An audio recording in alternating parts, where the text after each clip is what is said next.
She sleeps alone. My children sleep alone. There's a brown lady that comes to my bedroom. She started burning my fingers and she told me to put poison in your food.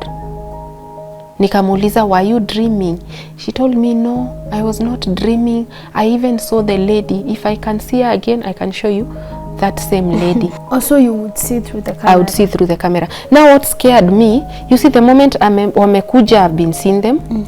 Amempea maji, I've seen them. Amempea ndizi, amefunga gate, amepanda juu ya gate. The moment she steps on that gate, the camera goes black. For like 2 minutes, iko tu blood. Hakuna kitu unaona until the moment she's stepping down. Now that's that is where the camera resumes. Then she steps down, doing the sign of the cross, talking to herself. Then she walked into the house.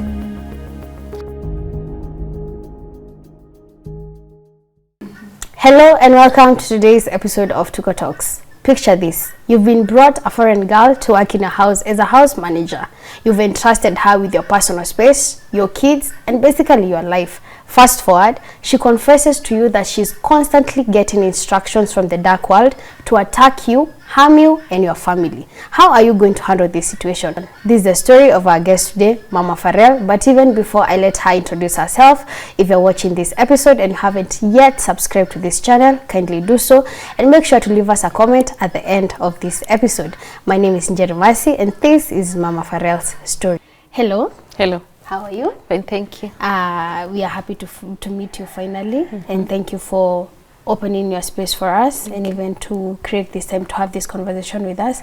But even before we dive into it, looking at this camera, you can introduce yourself so that people can know who we have today. My name is Trapola Kathini Nzomo, popularly known as Mama Pharrell. I'm a mother of 2. Growing up, I've grown up in Kitui with present parents, a mother and a father, and we have grown up with a house help, a live-in house help. From the time I was born, nimekuwa nikiona tu house help. My mother is a teacher, my father is an engineer, so most of the time ulikuwa unapata tunaachwa with a house help. So coming into marriage and the 2 kids, I saw it necessary to have someone to help me with the kids when I feel overwhelmed. The first time I talked to a relative who organized one for me from home, and she was not well experienced, so I had her for like 2 months. Then I released her. I got another one. We stayed with her for a year. I released her. Then I got another elder one now that I stayed with for 2 years. She was older than you? Yeah, she was. By then I was 24. She was 35. She was okay. She knew what to do. But now the problem was the age difference. She would see me like her daughter. So every time ulikuwa unapata when we are done eating, I'm the one to clear the table, or even she'll tell me to serve. And then I also noticed I would call her and tell her, "Auntie, pika hii na hii." Then she'll tell me, "No, jana tulikula ugali, leo tunakula mchele." And her word was final. So we stayed with her for 2 years. She was okay. I didn't mind hiyo kutumwa and everything. But then I realized she would ask for so many offs. Alikuwa wale watu ameenda nyumbani in April. She'll be home for like a month. That one we have agreed. Then on the day she's supposed to come back, she will not come back. Na alafu hata kuwa na excuse. She'll extend for like 2 weeks. Alafu I'll have to send her fare, and I'm not supposed to deduct it. At first I was okay with that. She did that for like 2-3 times until in 2020 when we were experiencing COVID. We went to Mombasa for vacation. We were with her there for 1 month. In December I traveled with her back to Western. Alikuwa ametoka Bungoma. So when we are going back to Western, I tell her, I paid her, I was paying her 8,000. I tell her, I'm paying you 16,000. It was on 19th December 2020. I'm paying you 16,000. Do some shopping for your family and make sure you have some fare to come back. But then come January, she calls me and tells me, sina fare. And I didn't have money. I told her, I already notified you. So ali extend for 2 weeks and I just told her don't come. Nikamtumia nguo zake. And that was it. Yeah, that was it. She This left. time when you're giving her like a month leave, are you paying her still? Yeah, I used to pay her. In fact, apart from the leave, she would tell me my kid is sick, my mother is sick, I need to buy something.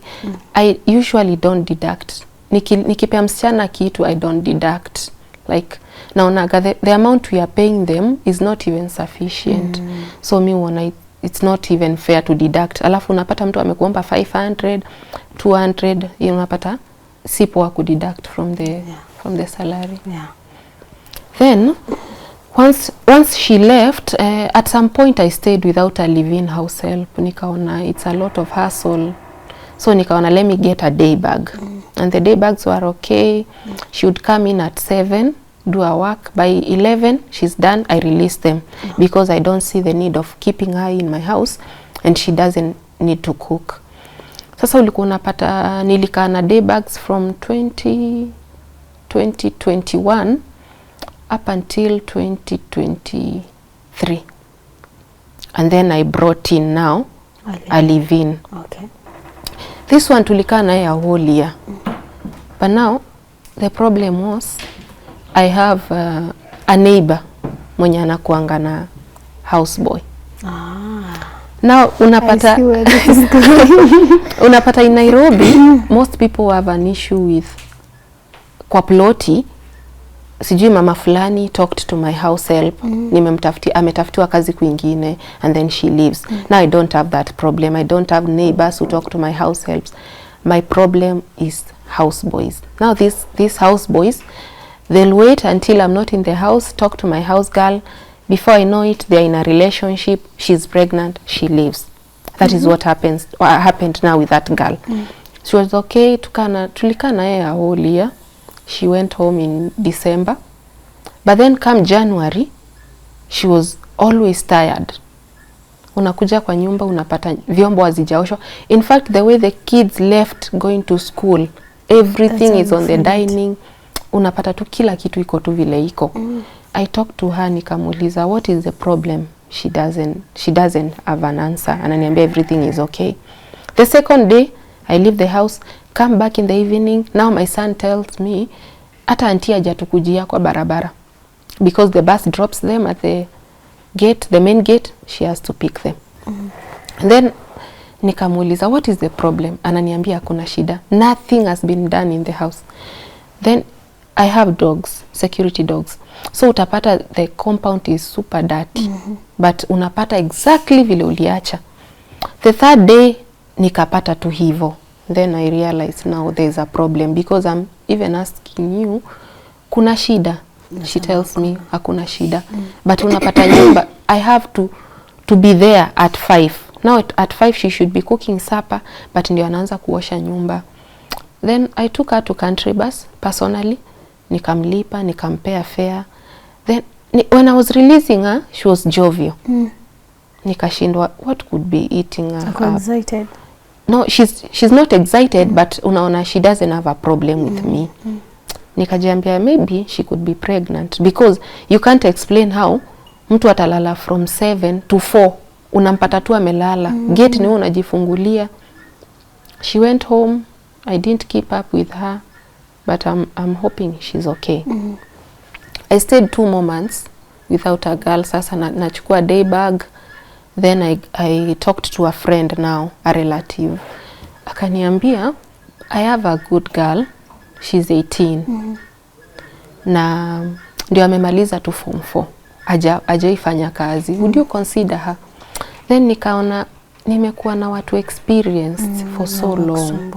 Wananisumbua. Let me try this one. I got her number, nikampigia. Alikuwa Mkamba. Then when I called her, she was very respectful. The first thing I tell a house girl, niko na umbwa. I have 3 security dogs and you know someone might fear them. So I have to tell you I have dogs but they are trained. Are you willing kuzoeana nazo? And then she asked me, nani ana umbwa kwao? So the attitude, nikaona this is the right person. We talked, akaniambia let me talk to mom then I'll get back to you. In the evening she told me hata mama amekubali, I can come. Then the mother told me I don't want her to come on her own. Ngojea kuna anko yake anakuja nyumbani, then watakuja pamoja. I waited for 2 more weeks, but at least I knew what I was waiting for. She came. She was very tiny, like body wise. Kalikuwa tu kadogo, but very respectful. She didn't know anything, kazi yote hakuwa anajua. I trained her and alikuwa very positive. By 2-3 days ameshazoeana na umbwa. She was doing her work so well. She loved my kids. Yani she was just perfect. But then alikuwa na a problem. Every time she was on her monthly periods, she would get so weak, very weak. At some point hata we resorted kumnunulia the iron pills kuongeza damu, because hata mimi nakuanga na hiyo shida ya kizunguzungu. And I used to understand because she was very small. Namwambia kula, alafu anakula kidogo. Alafu every time on those periods, now I've told you she's weak, I would relieve her for 3 days. Anaenda wapi? Anakaa tu doing nothing. So nitaamka, I feed the dogs, I wash the house, I take the kids to the school bus, I pick them in the evening. Most times ulikuwa unapata by day 2 anakwambia no, kwani kazi yangu ni nini hapa? Me, I feel okay. Yani alikuwa very positive. Hata when you're doing a work, una realize hataki kusaidiwa. Tulikaa na yeye for over 1 year. At some point she came and told me, she used to take me like a sister. Akakuja akaniambia, you know, sijui fulani. Now that you remember I told you about the house boys? Yes. Ameninyang'anya simu. And then I told her, take me to his house. Nikaenda nikanock. The guy was a bit rude. And then I always believed what this girl told me. So nikamuuliza, are you people in a relationship? She told me no. So nikaambia kijana, it's either you give me that phone or I take you to the police station. So akanipatia simu, but he told me mambo ya watu wawili wenye wamejifunika blanketi usiingililie. Wow. I just dismissed him na nikaenda na simu. The following day I shared na a neighbor. Huyo neighbor akaniambia, I think your girl wako in a relationship na huyo jamaa. Nikamwambia no. Hawako, I know her. Na kama alikuwa anajua wako in a relationship, angekuja kuniripotia hii simu because I will find out. Akaniambia we ni shida yako. The following day nikatafuta mwenye nyumba, now the employer wa that boy. Nikamwambia, can you talk to your boy awachane na msichana wangu? Because now ana interfere na kazi yake. If he didn't give her the phone, angeweza kuweka alarm. Then now it was the man of the house. Akaniambia, I will talk to him, I'll talk to my boy, but I think I have seen your girl huku kwangu several. Nikamwambia, it's okay, I'll talk to her. Nikaita huyo msichana right hapo. Nikamwambia, are you in a relationship na huyo jamaa? Akaniambia no. Nikamwambia, okay, now from today keep off. Sitaki hizo makesi za simu, hata inatugonganisha na neighbors. We were okay for like 2.5 months. Then at one point, or it was on a Saturday, she tells me, kesho, I asked her, kesho unaenda church? Because she would go, zingine aendi. Then I usually ask because I want to know, nitafunga nyumba ama sitafunga, nitatoka ama sitatoka. Nikamuuliza, kesho unaenda kanisa? Then she told me, hata sijakuwa nikilala vizuri, nataka nilale. Huyu msichana kwenye ametoka Kitui East. Unapata wako na shida ya maji. So alikuwa ananiambia wherever wanaenda kuchota maji, wanaenda like 6 hours. Wanatoka 3 am, watarudi huko 10 am. Na they have to go as a group. So alikuwa ananiambia wanaamka 3, wanarudi 10. So amezoea hivyo. Even in my house alikuwa anaamka 3. I tried to tell her akuwa analala, she told me like amezoea from maybe age tuseme 7 years up until 18 years you've been waking up at 3. Na ukiachwa umeachwa, and then there are elephants, sijui they are neighboring a conservancy. So ukiachwa it's risky.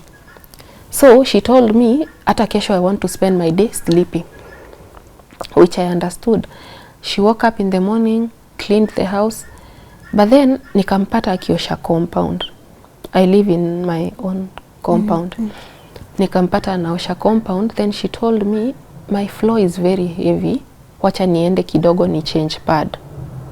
Then nikajiambia hata it's on a Sunday, it's your off day. Nikamwambia just go and sleep, nitamalizia. Our off is usually between 9 to 5. So ikifika 5, hata kama alikuwa amelala, she should get up, prepare supper, then tulale. Ikafika 5, she's still in bed. Akaniambia naumwa sana. Now you remember I told you the 3 days I would help her. I prepared supper, served my dogs, nikazifungulia, we slept. On Tuesday I left the house. Nikampigia simu around 4. I had some friends coming over. Nikampigia simu nikamwambia kuna mtu natuma na motorbike alete kuku upikie wageni. She told me okay. And then I called her at 6. Hakuchukua. I called my son. Nikamwambia ambia auntie aende kwa gate achukue kuku apike. Then my son told me auntie amesema vile anasikia akiamka ataanguka. Anasikia kukufa. Nikamwambia okay, I'm coming. Now within a few minutes our visitors wakafika. It was around 4 girls na 2 guys. My campus friends. Wakafika. Nikaambia msichana mmoja chukua hiyo kuku upike. Then tell the girl to get ready. Nikuje nimpeleke hospitali. Because I realized now it has been 3 days. She has not felt better. And then on Monday, now this is happening on Tuesday. On Monday she had texted me. Akaniambia unaweza ninunulia dawa za kupunguza flow. It's too heavy. Nikaenda kwa chemist, and the chemist I went to, it's close to my house. The lady told me unanunulia nani? Now kumbe she knew me. Mimi sikuwa namjua. I told her nanunulia so and so. She told me that's my friend. Na hata nimemwambia hufai kukunywa dawa ya kustop. Just enda umpe strong tea, hiyo uchafu itoke. Hiyo uchafu ndio inafanya aumwe. Hata so and so my neighbor kwa hii duka yeye umwa siku 5, sijui umwa siku 5. Kwa mind nika register like keep track ya periods za watu. Then she gave me a very strong painkiller. Nikamwambia sina hii pesa because nilikuwa nimebeba 50 bob na sikuwa nimebeba simu. Amenipea dawa ya 120, akaniambia utaleta 70. Nikaenda naively nikapea huyu msichana, nikamwambia meza hii, alafu hata mtu wa chemist amesema usistop hii flow, wacha tu itoke. So msichana akaniambia nimpikie strong tea, mimi nikampikia. Kwa mind I register anything. Akakunywa. So that was Monday. Now Tuesday, now it's still too heavy, very painful. I tell my friend, tell her to get ready. We get into the car, nikamchukua 7, she was very weak. One girl sasa among the 4 visitors akamshikilia akamleta kwa gari. We take her to the hospital. But then I noticed something. The moment she entered the car, ikakuwa kuna like a smell. But nikajiambia okay, when someone is on a periods na maybe ajaweza kushower these 3 days, I dismiss that. Tukaenda a clinic sasa around my place. We get to the clinic, wakamdunga kwanza a strong painkiller, and then our temperatures were very high. Zilikuwa zina fluctuate 40-41. Akaingizwa kwa doctor's office. Then when I was leaving, the doctor akamuuliza, when did you have your last period? Akamwambia on Saturday.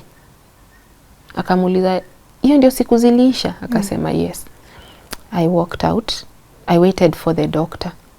Nikamwambia go and confirm. Nimekusikia ukimuuliza about her last period. She's still on her periods.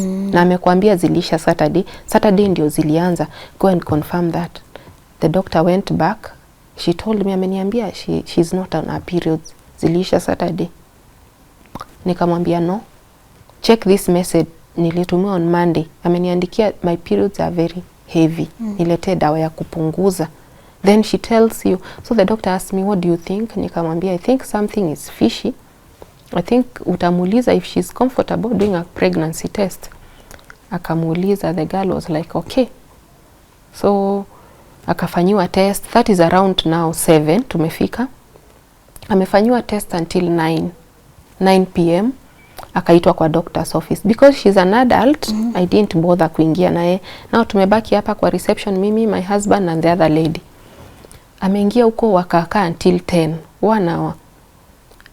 At around 10 hapo the doctor calls me in.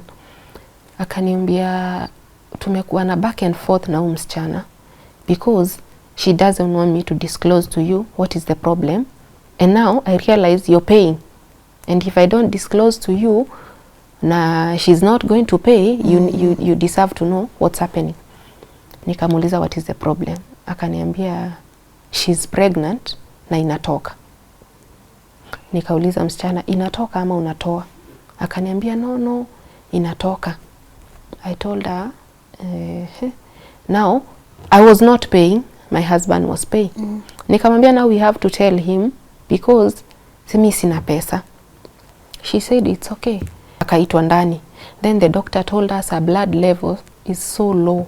Ilikuwa around 4-5. The normal should be 12. Akasema she needs blood transfusion na pia anahitaji ku admitted because it's like she has an infection. She's very hot, temperature in a range 40-41. Na they don't admit. So nikamuuliza what do you do? What do we do? Akaniambia you can take her to a facility where they admit, and the facility where they admit closer to my house ni Mama Lucy. The doctor akaniambia hapana, huyu kimpeleka Mama Lucy by the time they admit her ni asubuhi atakuwa amekufa, like she needs to be admitted, ashughulikiwe immediately. Nikamuuliza what do we do? Akaniambia check missionary hospitals, wanakuanga a bit fair. Nikamwambia sasa the only missionary hospital I know ni St. Mary's Lang'ata. That is the only mission hospital I know, because you see with clinics una research, hiyo ndio najuanga tu.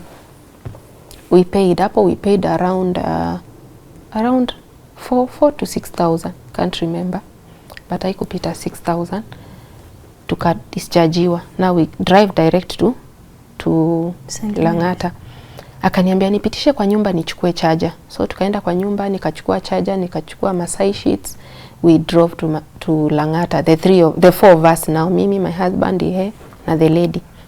We got to St. Mary's, wakamchukua immediately, wakamweka antibiotics immediately. Now when they checked our temperature, tukatumwa lab.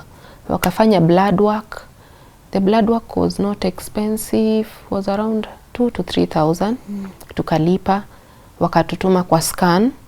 Hiyo time yote she's being wheeled on a wheelchair. Wakatutuma kwa scan, akafanywa scan. Sasa akifanywa scan, huyo mtu wa kumfanya scan akamuuliza, how old was your pregnancy? Akasema 1 month. Huyo jamaa akamwambia usiniletee ujinga hapa.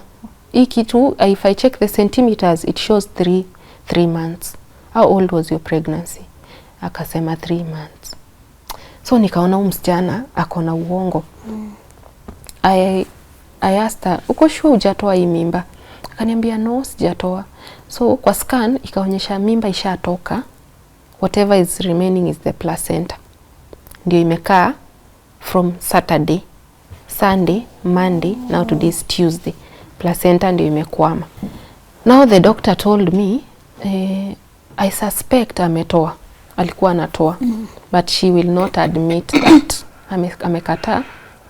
And then they usually write a report. So kwa report daktari ameandika mimba ilikuwa inatoka. Daktari akaniambia she's very critical. Ako 50-50. We will try our best. Sasa tutampea damu tuko nayo. But tomorrow in the morning ulete watu wa donate. Nikamwambia sawa. When I was leaving she calls me and tells me usiambie mom. Then at this point nimelipa from the previous hospital up until now tulikuwa tumelipa 9,000. She tells me usiambie mom. Nikanyamaza. So nikaenda kwa reception kumadmit. They told me admission you need 21,000. Nikarudi, nikaambia my husband tunahitaji 21,000. Akaniambia kwanza mimi hata nasikia mmenichosha. I should not be here. Mwenye mimba ndiye anafaa kuwa anafanya hii kazi. Nikamwambia sasa huyu msichana tukimwacha hapa atakufa. Akaniambia no, enda umuulize mwenye mimba ni nani. Tupigie mwenye mimba akuje alipe admitiwe. I went back, akanipea namba ya jamaa. Nikapigia huyo jamaa. Huyo jamaa akaniambia mimi nilikuwa na relationship naye lakini mimba si yangu. mimba si yangu. So nikaona itakuwa back and forth. Nilikuwa na pesa ya chama. I paid the 21,000. She was admitted. Now I'm on my own sasa. My husband and this other lady wamesema saa zenye atacha kuongea uongo ndio watakuja. So mimi nashughulika peke yangu. I went and gave her a charger. Before I left, nikauliza daktari, you can't tell kama anatoa. Akaniambia unless she admits, we can't tell. Nikarudi kwake nikamwambia, sikia, daktari amesema ile dawa tu ulitumia kutoa mimba ndio itadetermine vile atakutibu. Na ukifikisha asubuhi umekufa. So you amue utasema ama utasema. She kept quiet and then she told me, nilimeza tuili, nilipewa tu tablet tuili nikaweka chini ya ulimi. Nikamuuliza, sasa hiyo time yote mbona huko unasema ukweli? Akaniambia nilikuwa naogopa. I went back to the doctor, nikamwambia now come and ask her. She admitted. The doctor went and included that in the report and I left. Now nimetoka kama nimeambiwa nilete 2 people wa blood transfusion in the morning. I left in the morning. I had to call her mother. Now umeniambia nisiambie your mother, already we have spent 9,000 plus 21,000, that's 30,000. I called the mother in the morning. She organized with an auntie around. The auntie kept on calling me every day. Ananiambia, tafuta watu wa kupeleka damu. Now you remember I don't have a house help. I'm taking care of everything in the house. Alafu nafaa niende Lang'ata every day. I told the auntie, hapana, tell her cousins waende hospitali. At least she's in a safe place. In the hospital anakula nini. So the auntie organized the cousins, ndio walikuwa naenda kumuona hospitali for 2 days. The 3rd day I went back to the hospital. Nikapata bili imefika 67,000. Now 67, it's I already spent 30. Now plus 37 yenye saa ametumia. You know I have to update the mother yote in total. Kwa Lang'ata iko 37 but nilikuwa nimetumia 30. Nikaambia it's at 67. The mother tells me, wacha apone akuje umlipie, then akuje kwako apone akufanyie kazi. Mimi nikapiga hesabu nikaona hapana. I told the mother, hiyo pesa ni mingi, mtu anafanya tu free. Alafu you don't know ata regain energy when. She was so weak. I told her, wacha siku ya discharging ikifika, nyie tafuteni tu pesa. About working with her, we can negotiate.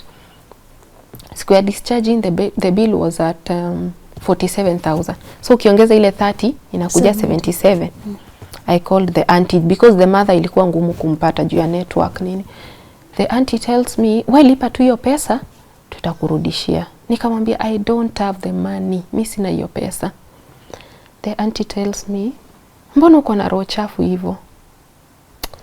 Hiyo statement iliniuma nikikumbuka, like nilikaa Lang'ata mpaka 3 am. I've been calling every day to make sure damu imepatikana.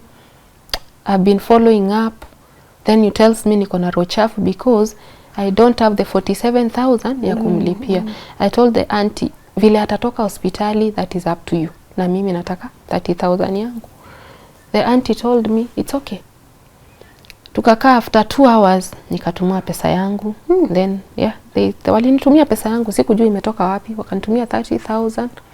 Then, wakamdischarge. I came to know I'm discharged the following day. Now the cousin came to my house to pick her clothes. She comes to my house, aka knock kwa gate. Nilikuwa nimeweka hizo nguo ready, they told me. Then I realized when I was picking her clothes from the rack ya nguo chafu, I had to check kama kuna nguo zake hapo. I found out that kumbe hajakuwa akitumia pad. All the dirty clothes zake, my kids, ndizo amekuwa akitumia kama pad. Zilikuwa hapo like very smelly. Ni heavy flow. Then amezikava na some clean zenye hajatumia. Nikachukua tu zake zote nikamwekea everything. Then nikachukua za my children, hizo nikachoma. I gave it to her cousin. I didn't tell her anything. I know they found out vile walifika huko na akaenda. Now nikawachwa sasa bila msichana tena. The experience was so traumatizing. Ni kama she left in August. I stayed until October. Bila msichana, bila day bag, doing everything on my own. Then around October now, a friend tells me hizi ni vitu happen. Tafuta mtu, utaumia hapa, tafuta mtu, because I have to do the house chores na pia kazi yangu. Nikaulizia now, you know, nimezoea kuulizia relatives. Nikaulizia, no one was coming through. The friend told me, ebu jaribu bureau. Mimi nachukuanga wasichana wa bureau, na kuna mama mzuri ananitafutianga wasichana wa bureau, and the one I have, hata naishi na yeye, the lady now lives in Thika. Kwetu kuna hadi shamba. The girl hadi analima. She's so nice, she's so good with my kid. Try that lady. Nikapigia the lady. Huyu sasa wa bureau, wa Rongai. The lady akaniambia, unataka aje? Nikamwambia nataka between this age. Now I told her I want between 23. You know, now huyu wa 18 years sasa ameni disappoint. I feel let me get someone amemachua, maybe someone with a kid, because huyu mwenye ana mtoto sasa sitaki. Told her nitafutie mtu wa between 23 to 30. Na kuwe Kenyan, na kuwe na ID. She tells me it's okay. I waited for 2 weeks. Alikuwa anani update every day. Nimepata hii kabila, hutaki? Nimepata nimepata Mganda, hutaki? Namwambia no, I just want a Kenyan. Tukakaa 2 weeks apart. Akaniambia now sioni request yako ikikuwa possible. You need to think outside the box. Si lazima hata Waganda wako na ID. Try Ugandan. Nikamwambia sawa. Now I talk to my friend in Thika. Akaniambia mimi hata wangu ni Mganda. Nikamwambia it's okay. Tukaleta akanipigia simu, we organized. Akaniambia the girl will be coming on Sunday. She didn't ask for fare, but now the bureau lady nilifaa kumpea 2,000. Yeah, facilitating the process after the girl has come and I have approved. Msichana nilimpea direction. She came straight to the stage. Nikamchukua, tukusumbuana. She was a good lady. Nikamchukua kwa nyumba, very jovial.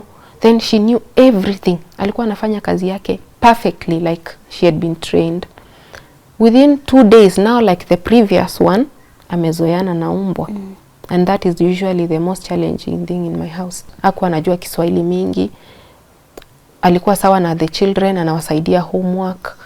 After 1 month, on 1st of December sasa, she came in November. On 1st of December, nikamlipa. When I paid her, tulika 2 days. Now on 3rd, she told me, Auntie, my daughter is graduating in Uganda and I need to go for the graduation. Nikajiuliza, now huyu, the timing. Nikamuza, when do you want to go? Kaniambia, tomorrow, because she's graduating on 5th. 5th of December ilikuwa on a Wednesday. Nikamwambia it's okay. I don't like arguing. Msichana akiniambia, hata akiniambia kazi imemshinda, just go. Nikatoka nikapigia the lady wa bureau. Nikamuuliza, mbona huku niambia so and so anafaa kwenda nyumbani? Akaniambia I told her to tell you. Sasa sijui mbona hakukuambia. The daughter is graduating. So uwezi fungia mtu wa wenyewe. Nikamwambia it's okay. Jipange, you will travel tomorrow now on Tuesday. Graduation ni Wednesday. She gets ready and then siku ya kwenda nikampeleka hadi stage. Nikamuuliza, are you coming back? Akaniambia, I've not been home for the last 2 years for Christmas. So I cannot lie to you that I'm coming back, but after Christmas I will come back. Nikajiambia it's even better ameniambia ukweli. Sihitaji kutafuta. Nikamuuliza, but nitafute msichana? Akaniambia no, but I can get you one akushikilie. When I come back, you can take me back. Nikamwambia, but assure me you're coming back. Akaniambia, yeah, I'm coming back. I released her. Immediately, the same day she left in the afternoon, she sent me her friend. She was also Ugandan? Yeah, she was also Ugandan. I'd not even checked kama kona ID. The lady came, we made lunch na ye. She came in the afternoon, tukapika lunch. Then I went to my bedroom. At around 3, I came out. Nikamwangalia, she was nowhere in the house. Nikatoka hapo kwa compound, she's not there. Nikasimama hapo. Ile tu instinct tu zinakwambia just stay here. After 5 minutes, she opened the gate. Then when she saw me, she was a bit scared. Like unaona tu expression, alishtuka, hakuni expect hapo. Sikumuongelesha. Akakuja mpaka penye niko, then she started crying. You remember the impression amenipea kwa gate ilikuwa kushtuka, and she starts crying. Nikamuuliza what's the matter. In fact I don't even remember her name because amekuja 1, now it's 3. Nikamuuliza what's the matter. Akaniambia I've been called, my mother has died. Nikajiuliza what are the odds, umefika 1, mamako amekufa. Nikamuuliza was she sick? Akaniambia yeah, she was sick. Nikamuuliza what do you want? Akaniambia I want to go back for the burial because I'm Muslim. The previous one mwenye ameenda ni Muslim pia, because I'm Muslim. I want to go the burial, tunazika immediately then I come back. Nikamwambia it's okay. Nikamwambia just wait until Baba Farel comes then I will release you. Akaniambia okay. So akajua we are good. Na hiyo mchezo mimi naijuanga. I got out, I called now the one who has gone back to Uganda via WhatsApp. Ikaingia, nikamuuliza so and so, do you know her mother? Akaniambia yeah. Has she died? Akaniambia let me confirm because she's my neighbor at home but miss sijafika. She called me after a few minutes, she told me I've called my mommy, she told me the mother is alive. So nikajua msichana amenichezea. I waited up until 4. Baba Farel akaingia, then I told her pack your things and go. She told me no, you can give me 4,000 for the fare then I'll come back. Nikamwambia mimi si mjinga. Umefika 1, umetupikia lunch. Nikupe 4,000. I don't know if you'll be back. No, just go. Akaniambia basi nipe fare nifike where my friends are at Mlango. I gave her 200 shillings then she left. Nikajiambia no, I'm not going to employ again. Let me wait for this lady sasa arudi. Akafika Uganda, she kept on calling me for 2-3 days. Then she told me, Auntie, I know I disappointed you with that lady, the one who lied to you. But now I'm going to send you my sister. Akuje, akufanyie kazi. I told her no, I'll just wait for you. You just finish whatever you're doing, not go around tarehe 10 hapa December. And you told me you're coming after Christmas. So I'm assuming unakuja 18th to 28th. Those are 18 days. She told me okay. She used to call like after 2-3 days WhatsApp wanaongea na my daughter. They were very close with my daughter. No, you remember amekaa kwetu only 1 month. Come 28th, 29th December, I still ask, are you still coming back? Akaniambia yeah, but let me come after the after fast. Let me come tarehe 2, tarehe 3. Nikajiambia hizo si siku mingi. I waited tarehe 1, tarehe 2.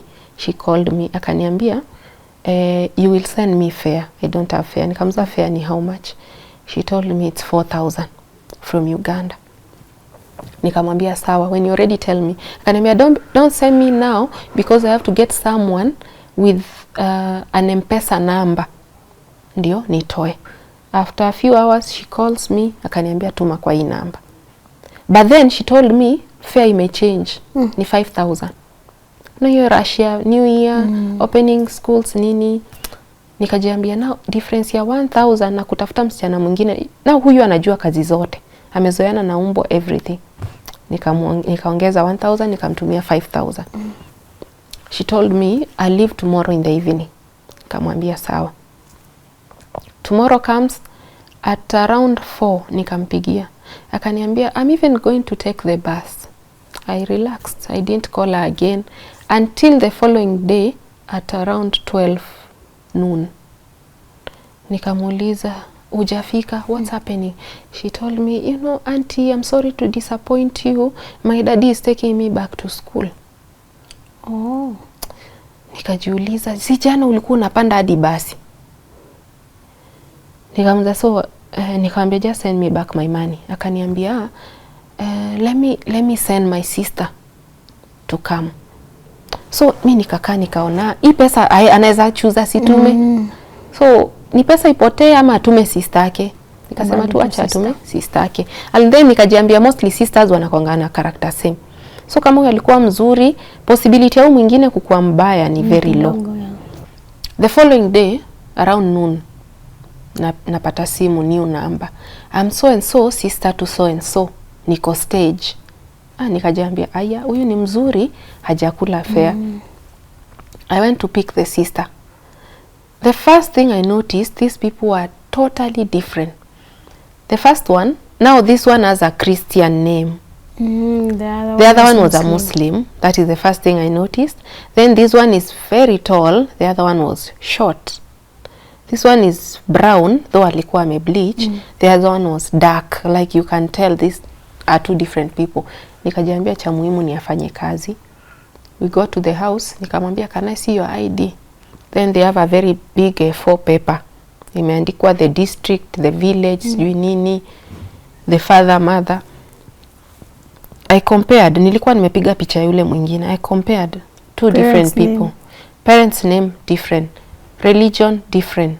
District different. Kila kitu different. Nikamuuliza, are you sure so and so is your sister? Akaniambia, yeah, she is my sister. I ignored. Nikajiambia bora I have her ID. I trained her for the job for 2 days. Hakuwa anashika. She was very clumsy, like hakuna kitu anashika.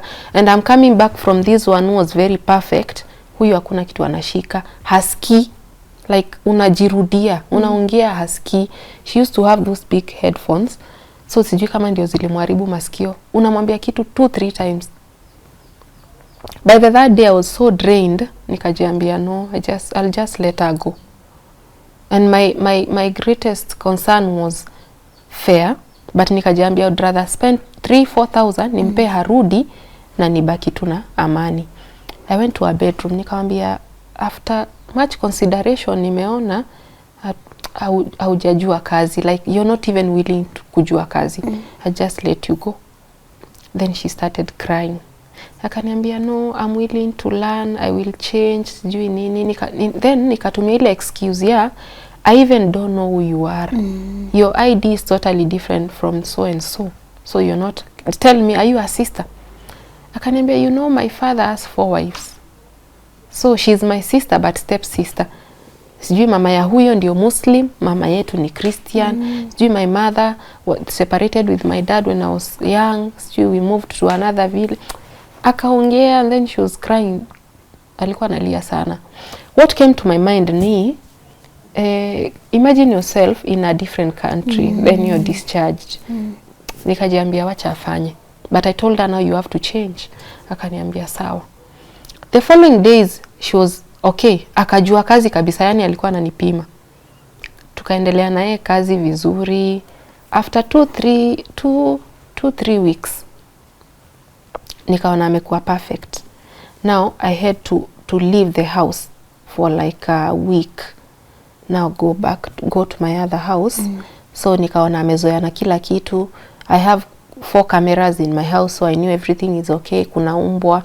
I was even trusting her. Nikamwacha huko. I now went with my kids. I would call her every day. Namuuliza, is everything okay in the house? Ananiambia, yeah, everything is okay in the house. Naangalia pia kwa kamera. Naona everything is okay. Tukaka after 2-3 days, she called me and told me, Auntie, I'm afraid to sleep in this house. Nikamuuliza, what's the matter? Akaniambia, something is moving on our ceiling. Me, the only thing I know that can move in the ceiling ni panya ama paka. But nikamwambia maybe kuna rats. But I am very sure in my house hakuna rats. Because with the dogs, hata ikitoka tu nje, imekuwa hunted. Nikajiambia tu huyu maybe anaogopa tu kukaa peke yake. Nikamwambia we'll be back in a few. After a few days, now we got back to the house. Nikasikiza, sasa tumefika asubuhi. Nikasikiza, misisikii kitu inakimbia kwa roof. Nikamuuliza what was the problem? Akaniambia usiku nilikuwa nasikia vitu zinakimbia kwa ceiling. I went, juu sasa nimetoka kwa shamba, nikaosha nywele and I told myself wacha niende kwa salon. When I'm stepping out of the house, she tells me, Auntie, you remember when you were away, someone came and knocked at the gate.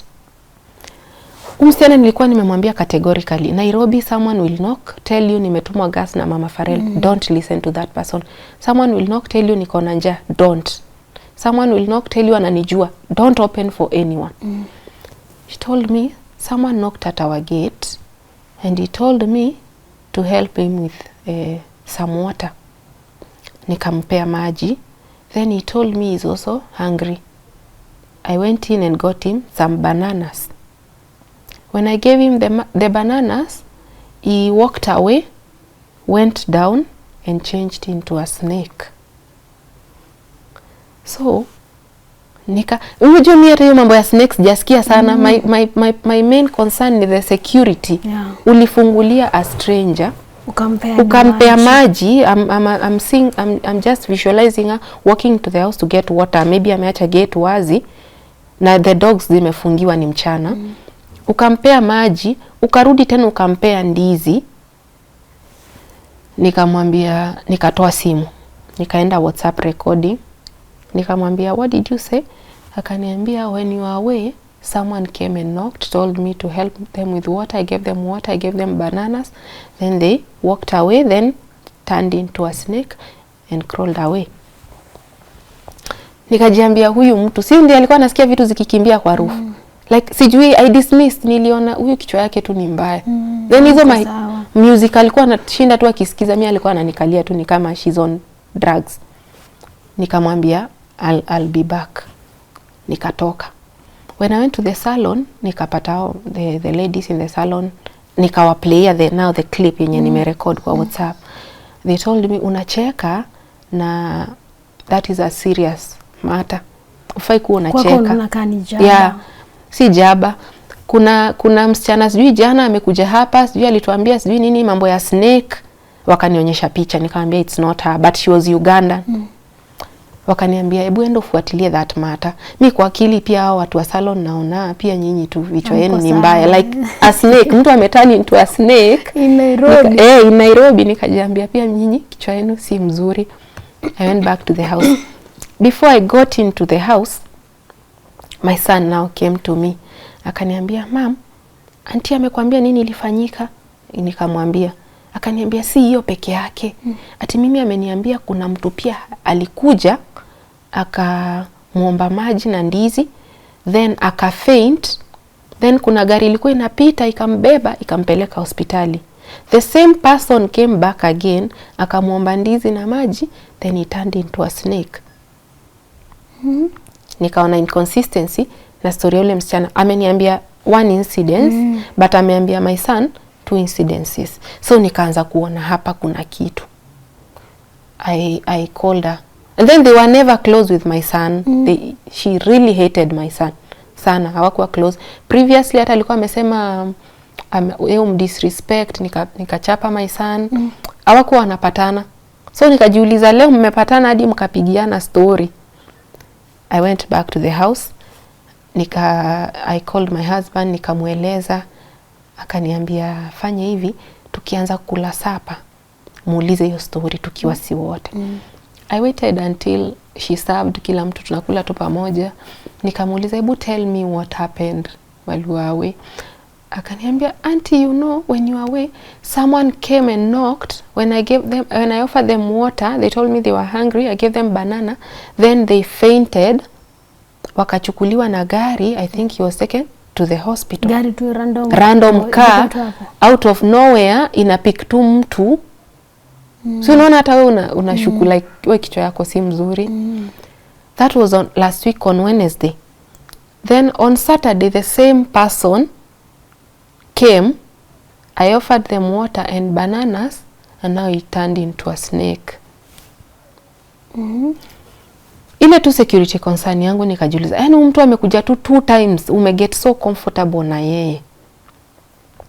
Nikamuuliza, how did the snake ilienda aje? Akaniambia the moment I gave him the bananas, I locked the gate, alafu nikakanyaga kuchungulia juu, I saw him, he just went down and crawled away. Nikamuuliza, kuna mtu mwingine aliona? She told me, no, but there were some 2 ladies that were coming this way. They even found me at the gate and asked me what am I looking at. But they didn't see the snake. And then immediately she started crying. She told me, even auntie, you see, when I'm sleeping, there is a brown lady. She sleeps alone. My children sleep alone. There's a brown lady that comes to my bedroom. She started burning my fingers and she told me to put poison in your food.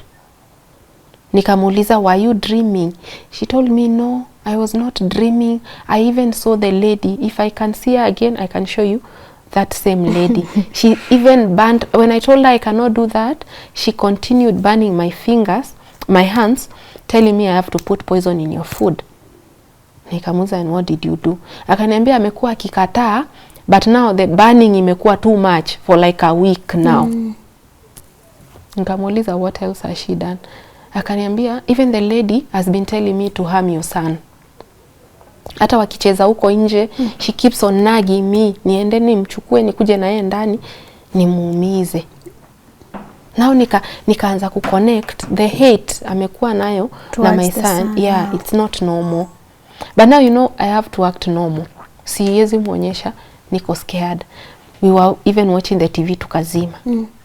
The moment ametaja poison si kama hizi vitu anasikia kwa akili yake ama hizo panya anasikia kwa roof. Poison ni kitu ukiekewa, you're done. Unaenda ukienda. Na utajua.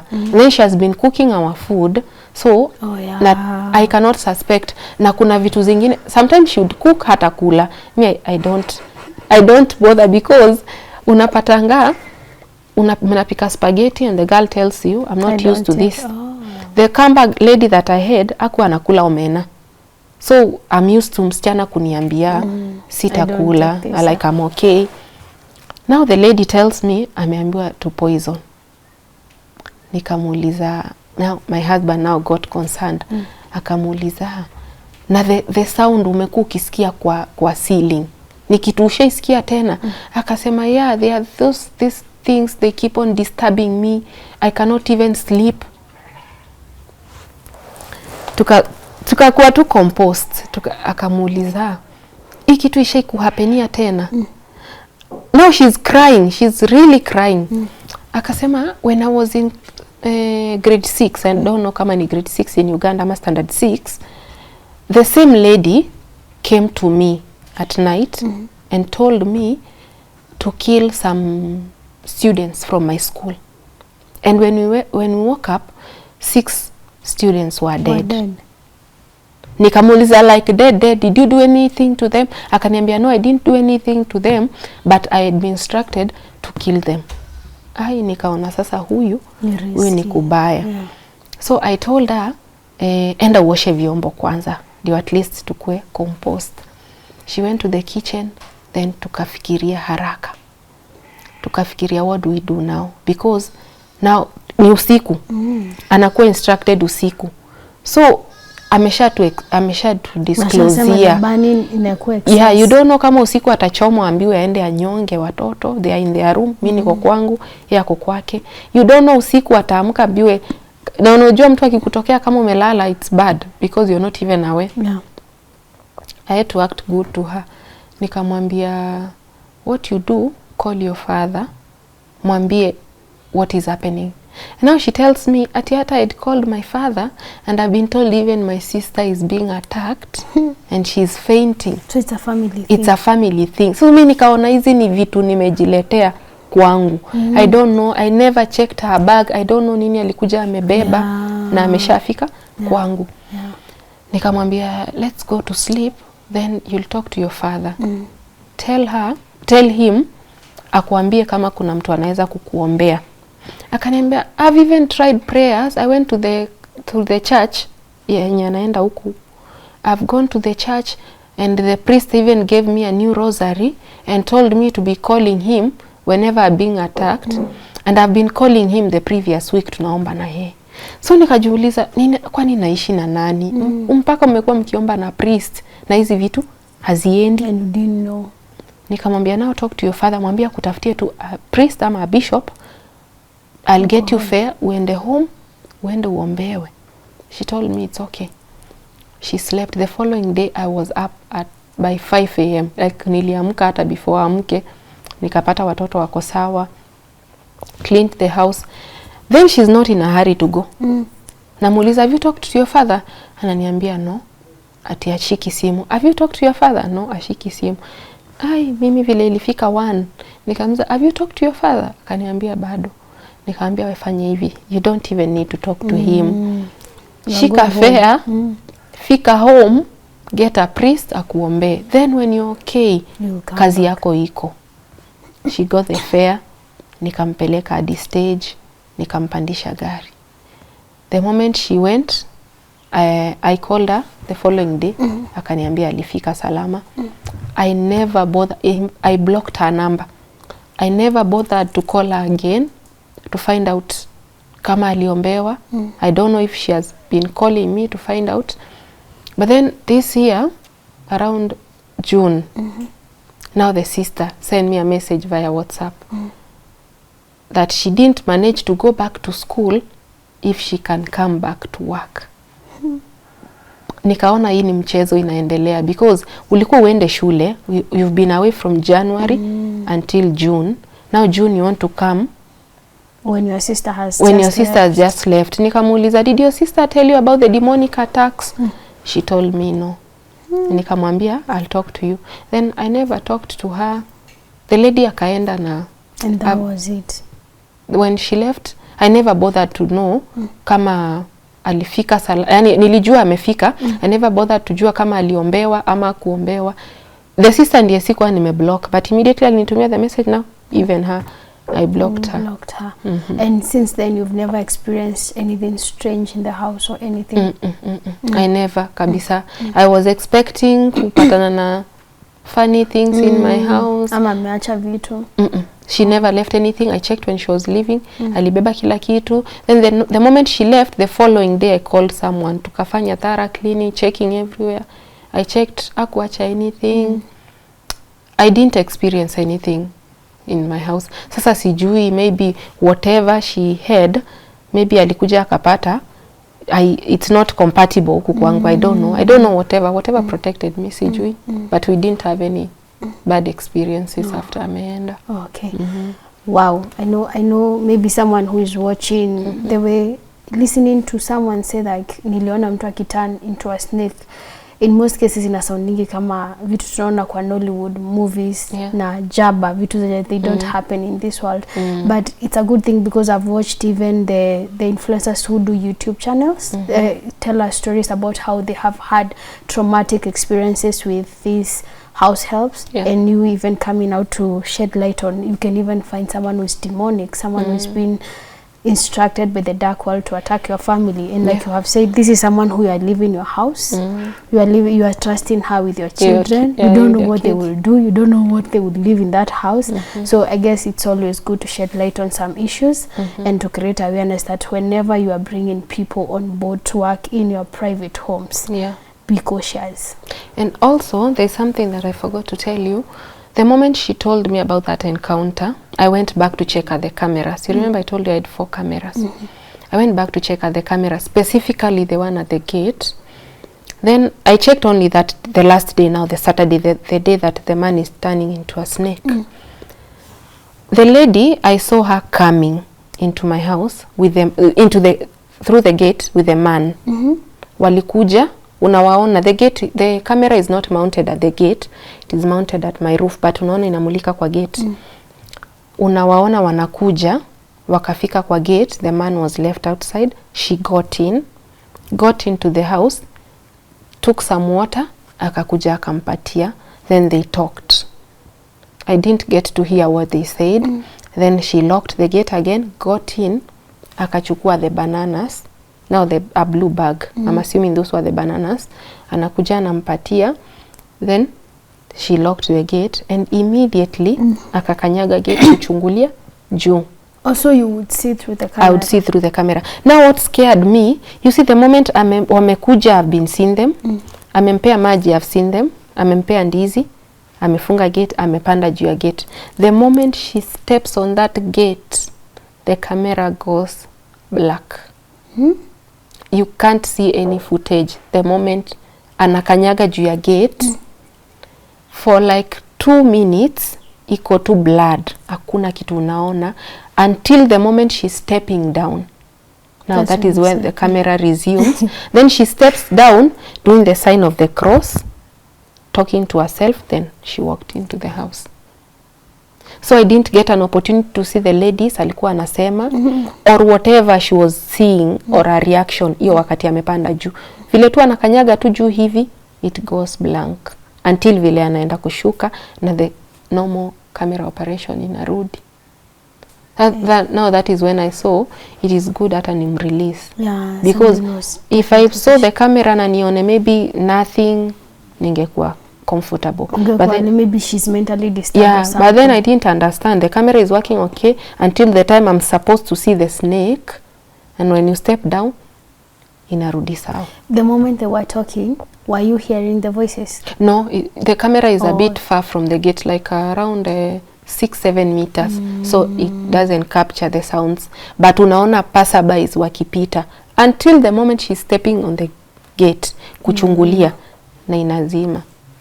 Hey, mpaka wakati anashuka. You've had quite a story with house helps, and since then have you been able to employ any other house girl? Yeah, I got another one. She's good. I got one from Kitale. She's okay, amezoeana na umbwa. The main problem inakuanga the dogs. She's okay. But then this time round I had to make sure I do the due diligence. Like I have to get her from someone that I know. I check your ID, and if possible kwanza huyu mwenye the current one that I have, I even know mpaka nyumbani kwao. Because it has become very difficult to just bring in someone that you don't know. Yeah. You can imagine umeleta mtu, she looks so innocent, but deep down akona to something evil in her, just waiting for the right time to attack. Yeah. You see, when you're explaining this story is when now I'm trying to take my mind back to easy stories tu, wana watu wamepost za CCTV, house girl amenyonga mtoto, house girl sijui ame drown mtoto. Yeah. Could it be pia wao wanakuanga maybe instructed by those demonic things, wako like it's now time to attack, nyonga mtoto. It could be. And I also think wengine pia they carry trauma from their former employers. Unapata maybe someone aliteswa from wherever she was working, then she doesn't differentiate between you and the former employer. So apart from maybe the demonic attacks, ako out to revenge on the wrong person. And now unapata mostly women who go to work, tunakuanga very desperate to just bring in anyone. Unaambiwa niko na msichana mzuri, we bado bora umeona ID. Most of them hata wakui na ID zao. And you cannot tell, especially hizo ID za kitambo za black and white, you cannot tell who you see who you. So you leave that person in the house, and sana sana unapata the ones who have those tendencies za kutenda nani wao, their employers, you cannot tell from their facial expression. They look very calm, they look very innocent, okay, very innocent, very good. You cannot even tell. Ukiambiwa tu huyu alitendwa na huyu msichana, in most cases you cannot tell. They don't look like it. Very innocent. For someone who is watching this interview and maybe they are looking forward into employing someone, what would be your advice? Because these stories are becoming scary, to be honest. Nimeona hata sahi ukinipigia hizi story, that's when I'm refreshing my mind and I remember the number of clips that I've seen. Even sijui house girl ameitishwa maji, anaonekana kwa CCTV amekojolea kikombe, sijui anafanya nini. What would you tell someone who wants to employ a house girl now?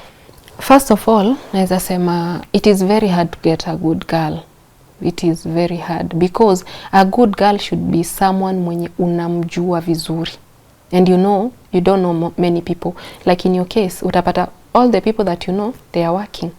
Ama in your village, utapata everyone is doing something else. So even if you call your parent, unamwambia I need so and so, anakuambia sijapata.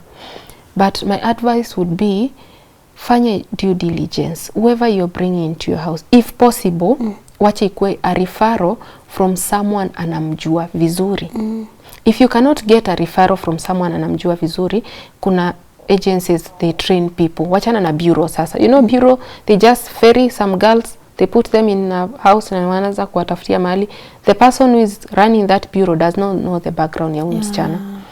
If you can get someone who is well trained, alimetrainiwa na huyu, someone can guarantee you huyu namjua.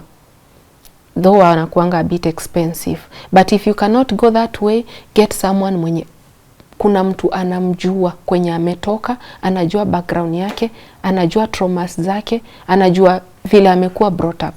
Because most of these things pia ni bringing up venye amekuwa brought up. Hata huyu na hizi mambo zake za demonic, maybe ame grow up na hizo vitu. Ame grow up from class 6 killing people it's normal to her. But now you know it's not normal to you. So mwenye anamleta anajua huyu family background yao iko hivi na hivi na hivi. When she comes, make sure you verify idea amebeba ni ya ukweli. And then if it's possible, which in some cases inakuanga a bit hard, find out mbona alitoka kwa the former employer. Because even in my case, I don't like I have never gotten a girl mwenye in Nairobi utapata mtu anakuambia kuna ploti msichana anateswa, wacha nikulete huyo msichana. I don't fall for that. Kama mtu anateswa, just resign, go home, tafuta mahali pengine. Unaona watu wa kupochiwa, unapatanga most times they are not the victims. Most times, not all the times. Unaweza pata yes, she's a victim, anateswa. But the moment you'll realize huyu mtu uliambiwa anateswa, the moment anakuja kwako, unapatangania anakutesa. She doesn't do whatever you've told her to do. Anafanya tu vitu according to her own terms. And you realize kumbe hakuwa anateswa. Ni vile huyu alikuwa she can speak out. Na wewe maybe you can't speak out. Wow, and that's it. Thank you so much. You have really shed light on the secrets and dark secrets of house helps in these houses, and that is very good and very informative. And I know someone who's watching, they have picked a thing or two, and it's a very timely conversation, because even earlier this week or last week I saw the same conversation going on one of the blogs, kwa Jambi Fever, about house helps, the boundaries someone should have, how they when you wametenda employers well, and it was very interesting. Now having someone one-on-one to tell us things they have gone through, that was very interesting to me, and also hoping to my audience. So thank you, and we wish you all the best. And we hope that uyu wa Kitale, they will not change. And probably any other one that will employ, they will not change. Sindio? Yeah, unaambiangwa the kinder you are to them, ndio wataenda haraka. But I'm just hoping, because they can't change who you are. You can't start mistreating someone because unaambiwa ukikuwa mzuri kwao ndio wanakutenda. You just hope she'll be okay. Okay. Thank you. You're welcome. And to you, our viewer, thank you for sticking with us up to this point of today's episode. I'm hoping that you have learned a thing or two, like I have. And if you have watched this episode and haven't yet subscribed to this platform, kindly do so, support us, and leave us a comment at the end of this episode. Until next time, my name is Njerumasi. Just keep it tuko.